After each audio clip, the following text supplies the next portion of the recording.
इतने primary school मुल्क में थे जो पंडित जवाहरलाल नेहरू जी ने बनाया, उनको गालियां देते हैं, इंदिरा गांधी जी को गालियां देते हैं। अरे ये अगर नेहरू जी का नाम लेते हैं तो उनको बुरा लगता है, लेकिन कश्मीर को जो समस्याएं झेलनी पड़ी उसके मूल में उनकी ये सोच थी और उसी का परिणाम है देश को भुगतना पड़ा। कांग्रेस पार्टी, उनके अध्यक्ष और कांग्रेस पार्टी के समर्थक अक्सर ये कहते हैं कि यह देश में नेहरू जी को गालियां दिया जा रहा है, मोदी राज में इंदिरा गांधी को गालियां दी जा रही है।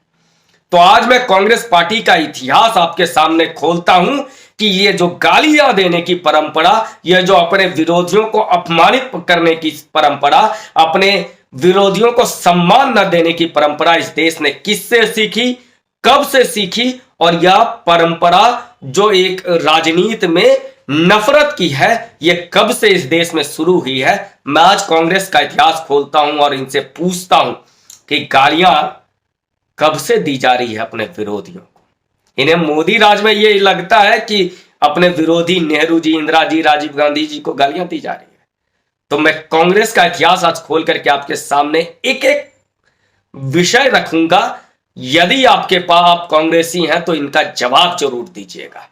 और उसके पहले मैं आपसे निवेदन करूंगा कि यदि यह वीडियो आपको पसंद आता है तो इसको लाइक कीजिए, कमेंट में मुझे बताइएगा और शेयर जरूर कीजिएगा उन लोगों से के साथ जो अक्सर इस प्रश्न को उठाते हैं कि इस देश में नेहरू और इंदिरा गांधी को अपमानित क्यों किया जा रहा है मोदी राज में।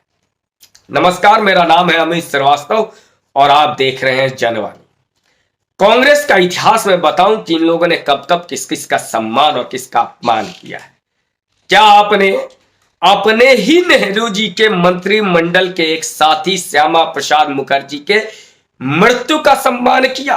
क्या उनके प्राण का बलिदान का सम्मान किया? उन्होंने तो इस देश की एकता के लिए और कश्मीर में अलग विधान, अलग झंडा और अलग प्रधानमंत्री के विरोध में अपने प्राण त्याग दिए। क्या आपने उनको कहा कि भारत, स्वतंत्र भारत के प्रथम बलिदानी यदि कोई है तो श्यामा प्रसाद मुखर्जी हैं? नहीं, क्योंकि वह आपके विरोधी थे। क्या आपने बाबा साहब अंबेडकर का सम्मान किया? क्या आपने उन्हें इस्तीफा पत्र तक संसद में पढ़ने दिया? क्या आपने देश की जनता का सम्मान किया? 2014 में जब देश की जनता ने आपको वोट नहीं दिया तो आपने कहा भक्त हैं ये, देश की जनता को भक्त कहने वाले आज ये बहुत तकलीफ में है कि इनका अपमान किया जा रहा है। आपके रणदीप सुरजेवाला कहते हैं कि यदि तुम बीजेपी को वोट करते हो तो राक्षस हो, देश की जनता वोट करती है उसको राक्षस कहने वाले आपको उम्मीद करती है कि राक्षस इनका सम्मान करेंगे। अरे छोड़िए जो विरोधी हैं, क्या आपने देश के दूसरे प्रधानमंत्री और कांग्रेस पार्टी के नेता लाल बहादुर शास्त्री के उस मृत शरीर का सम्मान किया जिसका पोस्टमार्टम कराकर देश ये जानना चाहता था कि उनकी मृत्यु क्यों हुई, किस कारण से हुई?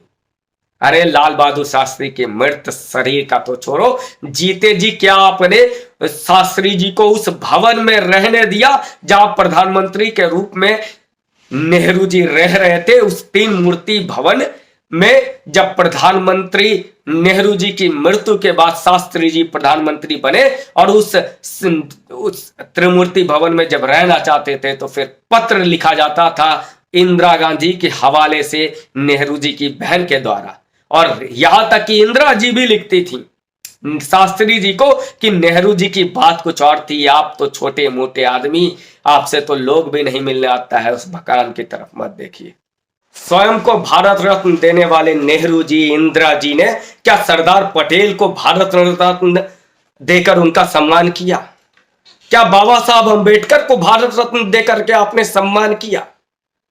क्या आपने 10 वर्षों तक कोल्हू में बैल की जगह तेल पेरने वाले सावरकर के उस तप का सम्मान किया? क्या आपने उन साधु संतों का सम्मान किया जो गौ माता को राष्ट्रीय पशु और गौ वध पर प्रतिबंध लगाने के लिए दिल्ली के वोट क्लब पे आंदोलन कर रहे थे, जिन पर गोलियां आपकी सरकार, इंदिरा जी की सरकार ने बरसा दी थी?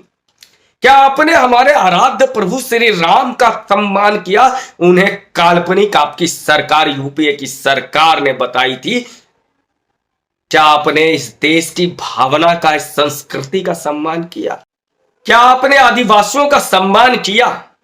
तो फिर बताइए कि पहली आदिवासी महिला राष्ट्रपति अभी क्यों बनी? क्या आपने ओबीसी का, पिछड़ी जातियों का सम्मान किया? क्या आपने पीवी नरसिम्हा राव का सम्मान किया? उनकी क्रिमेशन, अंतिम संस्कार तक दिल्ली में नहीं हो पाया, और पूरा घटनाक्रम अगर बताऊं तो डूब मरोगे आप सब चुल्लू भर पानी में। इसलिए यह मत कहना कि देश आपका सम्मान नहीं करती है, देश आपका सम्मान करती है, लेकिन आपने जिन जिन का अपमान किया है उनकी आत्मा आज देश की जनता के रूप में सामने आ रही है और आपसे प्रश्न कर रही है, क्योंकि आपको प्रश्न सुनने की आदत नहीं है। इसलिए आपको लगता है कि आपका अपमान हो रहा है। देश की जनता को भक्त और राक्षस कहने वाले पॉलिटिकल पार्टी को कभी अपने सम्मान और अपमान की बात ही नहीं करना चाहिए।